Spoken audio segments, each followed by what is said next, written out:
Welcome back. Continue part 2.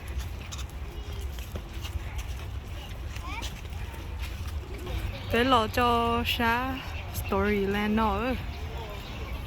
nó do lúc ở trong thế nhỉ ta chỉ đã có nói là đuôi mình nhiều chuyện thao tí nên muốn chi ở xí cho xã bà đây bố tỏ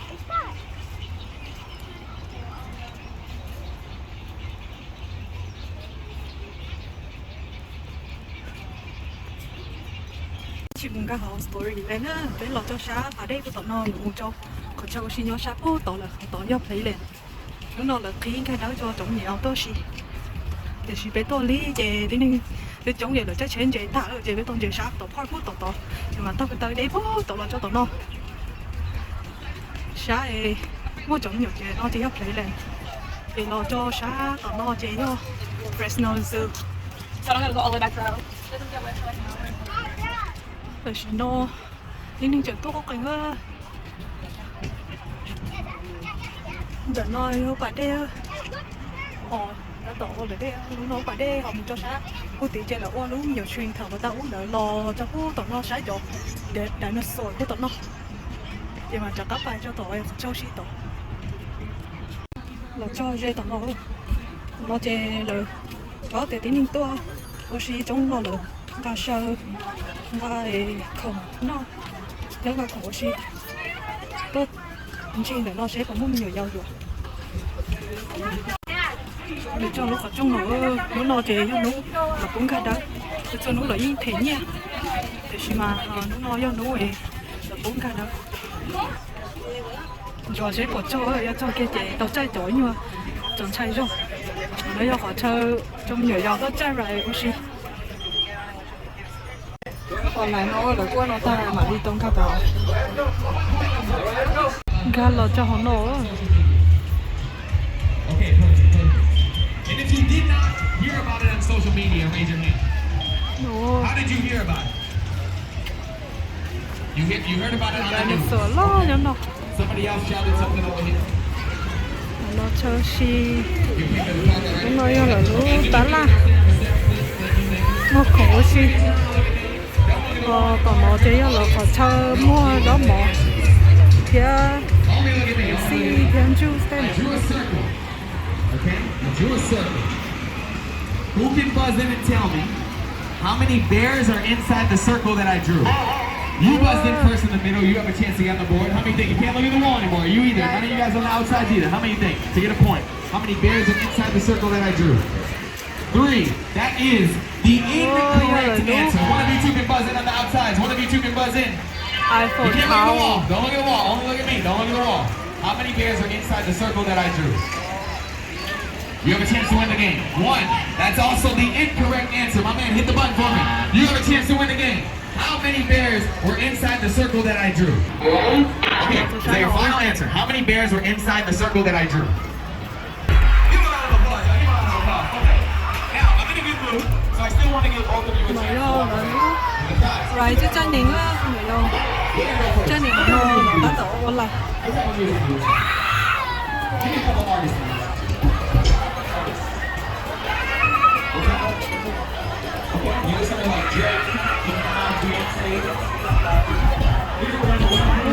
Little dragon roller coaster.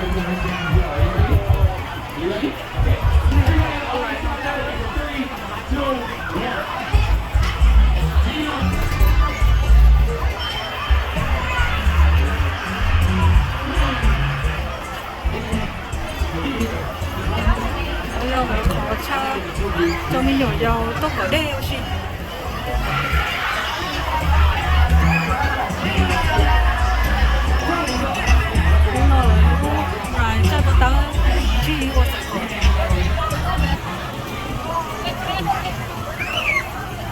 Sao lại là cho sáng là nó Ladybugs. là chị nó lúc này They have bees. mới lú trẻ mới đó mò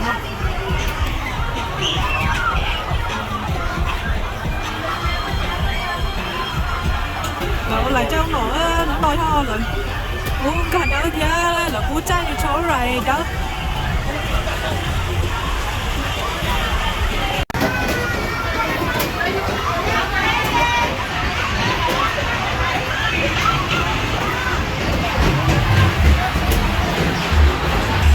đúng rồi chay nữa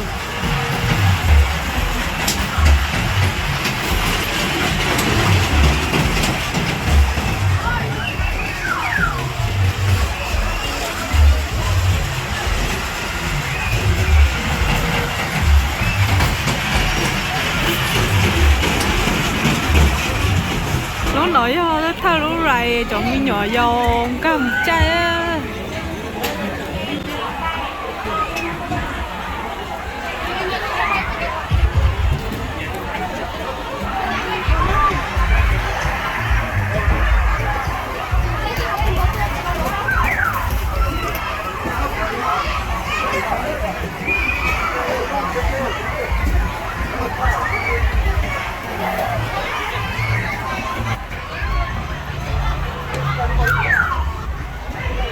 Over here.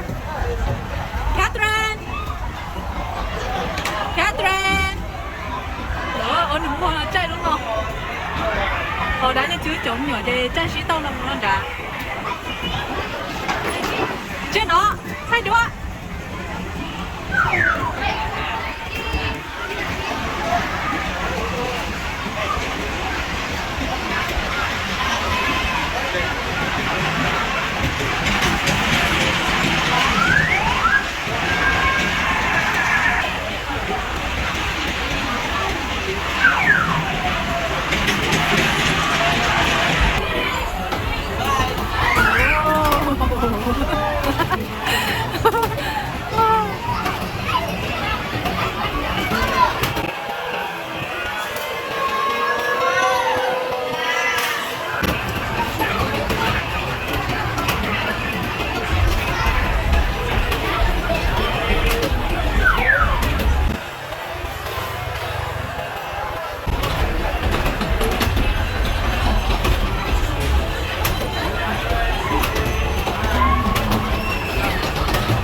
Để lộ lại chai lục khó nữa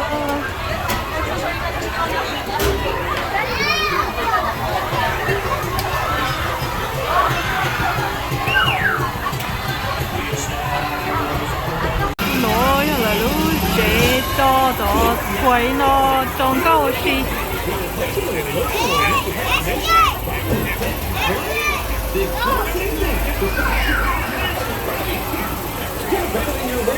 This flame, the hair so fine, the teeth shine, the teeth so white, the glow of the night.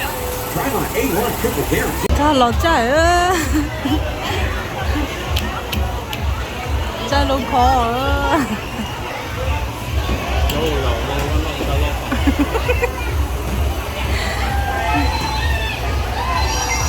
nhớ đàn nó lúc khó thì xỉa tới lúc khó lên lia ngủ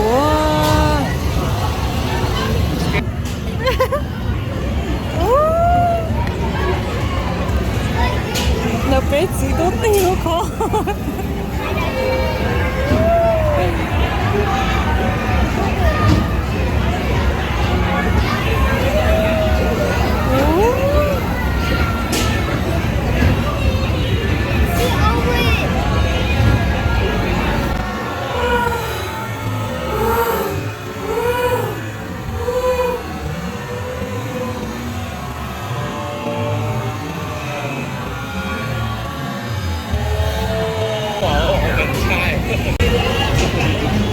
Catherine, 잠깐.